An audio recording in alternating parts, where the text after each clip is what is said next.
পৃথিবীটা আসলে নীল। আর এই নীল গ্রহের এক তৃতীয়াংশ জুড়ে রয়েছে বিশাল জলরাশি। কিন্তু আপনি কি জানেন, বিশ্বের মানচিত্রে এমন একটি মহাসাগর আছে যা কেবল জল নয়, বরং শতাব্দীর পর শতাব্দী ধরে লুকিয়ে রেখেছে মানব সভ্যতার উত্থান পতন, অকল্পনীয় ধন সম্পদ আর ভূ রাজনীতির গভীর সব রহস্য। এমন এক মহাসাগর যা প্রশান্ত বা আটলান্টিকের মতো নয়। এর উত্তরে কোনো সীমানা নেই, বরং রয়েছে বিশাল বিশাল ভূখণ্ড, যার ঢেউ আশ্রে পড়ে তিনটি মহাদেশের উপকূলে। হ্যাঁ, আমি বলছি ভারত মহাসাগরের কথা। কিন্তু কেন একে বলা হয় পৃথিবীর সবচেয়ে উষ্ণ মহাসাগর? কেন বিজ্ঞানীরা ভারতের দক্ষিণ প্রান্তের সমুদ্রে একটি বিশাল গ্র্যাভিটি হোল বা মধ্যাকর্ষণ গর্ত খুঁজে পেয়েছেন? আর কেনই বা বর্তমান বিশ্বের পরাশক্তিগুলো এই সাগরের নিয়ন্ত্রণ নিতে মরিয়া? আজকের বিপুলা পৃথিবীর পর্বে আমরা ডুব দেব ভারত মহাসাগরের অতল গভীরে।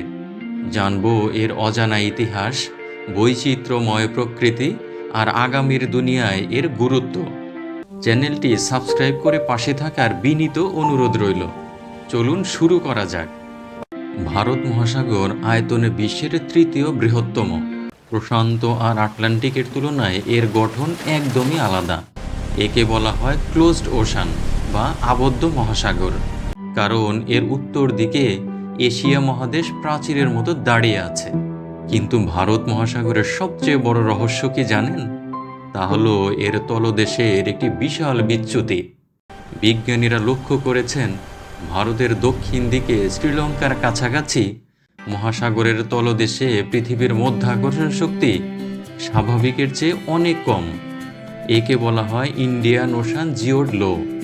সহজ কথায়, এখানে পৃথিবীর টান এতই কম যে সমুদ্র পৃষ্ঠের উচ্চতা আশেপাশের এলাকার তুলনায় প্রায় 106 মিটার বা 348 ফুট নিচে নেমে গেছে। দশকের পর দশক ধরে এটা বিজ্ঞানীদের কাছে এক বড় রহস্য ছিল। সম্প্রতি গবেষকরা ধারণা করেছেন, প্রায় 20 কোটি বছর আগে যখন টেকটনিক প্লেটের নড়াচড়া চলছিল, তখন পৃথিবীর ম্যান্টল থেকে উত্তপ্ত ম্যাগমা উপরে উঠে আসায় এই অসামান্য অবস্থার সৃষ্টি হয়েছে। প্রকৃতির এই আজব খেয়াল ভারত মহাসাগরকে বাকি সব সাগর থেকে আলাদা করে চিনিয়ে দেয়। ভারত মহাসাগর শুধু জলরাশি নয়, এটি ইতিহাসের এক বিশাল মহাসড়ক। প্রাচীনকাল থেকেই রোমান, মিশরীয়, আরব এবং ভারতীয় বণিকরা এই মহাসাগর ব্যবহার করে বাণিজ্য করেছেন। কিন্তু এই বাণিজ্যের মূল চাবিকাঠি কী ছিল জানেন? তা হলো মৌসুমি বায়ু। ভারত মহাসাগরই পৃথিবীর একমাত্র মহাসাগর যেখানে ঋতু পরিবর্তনের সাথে সাথে বায়ুর দিক সম্পূর্ণ উল্টে যায়। এই বায়ুর ছন্দ বুঝেই প্রাচীন নাবিকরা পাল তুলতেন।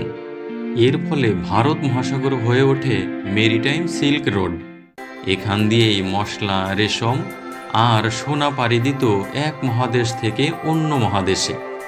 আফ্রিকার মাদাগাস্কার থেকে শুরু করে ইন্দোনেশিয়ার দ্বীপপুঞ্জ পর্যন্ত বিস্তৃত এই অঞ্চলে গড়ে উঠেছিল এক অনন্য সংস্কৃতি।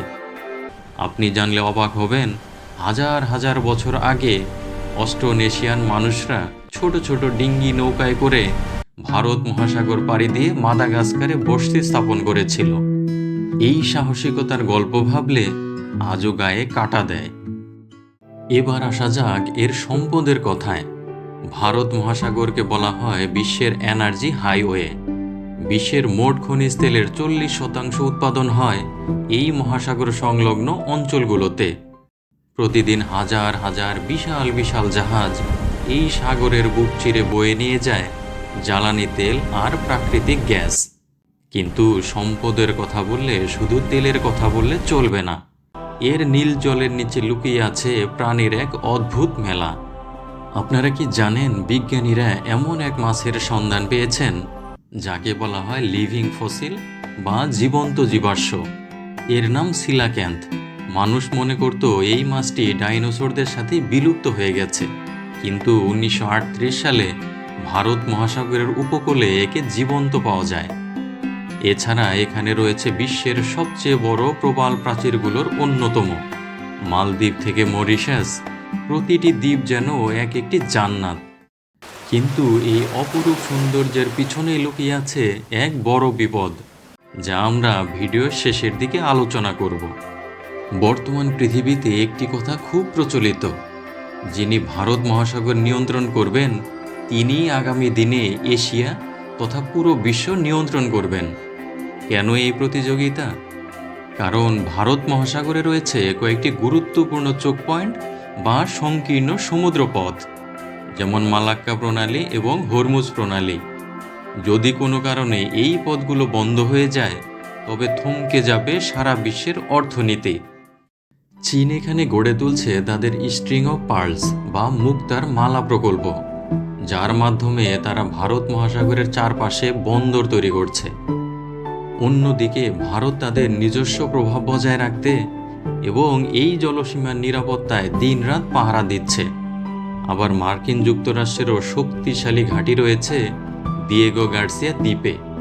এটি যেন এক বিশাল দাবার বোর্ড, যেখানে প্রতিটি দেশ তাদের চাল চালছে।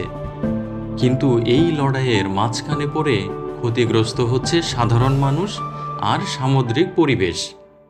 কিন্তু এই সব শক্তি আর রাজনীতির লড়াই নিরর্থক হয়ে যাবে যদি না আমরা এই মহাসাগরকে বাঁচাতে পারি। ভারত মহাসাগর পৃথিবীর সবচেয়ে দ্রুত উষ্ণ হতে থাকা মহাসাগর। গ্লোবাল ওয়ার্মিং বা বৈশ্বিক উষ্ণায়নের কারণে এই সাগরের তাপমাত্রা আশঙ্কাজনক হারে বাড়ছে। এর ফলে কি হচ্ছে?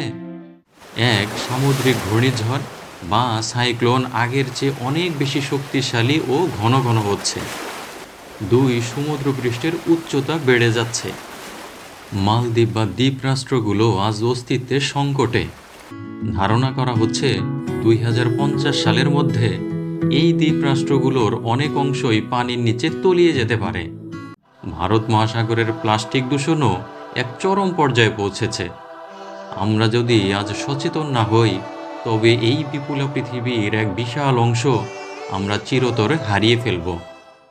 ভারত মহাসাগর কেবল একটি জলরাশি নয়, এটি আমাদের সভ্যতা, অর্থনীতি আর ঐতিহ্যের অবিচ্ছেদ্য অংশ। এটি আমাদের জীবন দেয়, অন্ন দেয় আর মহাদেশগুলোকে জুড়ে রাখে এক সুতোয়। এর শান্ত ঢেউয়ের নিচে লুকিয়ে থাকা রহস্যগুলো আমাদের মনে করিয়ে দেয় আমরা প্রকৃতির কাছে কতটা নগণ্য। তাই ভারত মহাসাগরকে জানা মানেই পৃথিবীকে জানা। এর গুরুত্ব অনুধাবন করা মানেই আগামীর পৃথিবীকে রক্ষার পথে এক ধাপ এগিয়ে যাওয়া। বন্ধু, ভারত মহাসাগরের কোন রহস্যটি আপনাকে সবচেয়ে বেশি অবাক করেছে?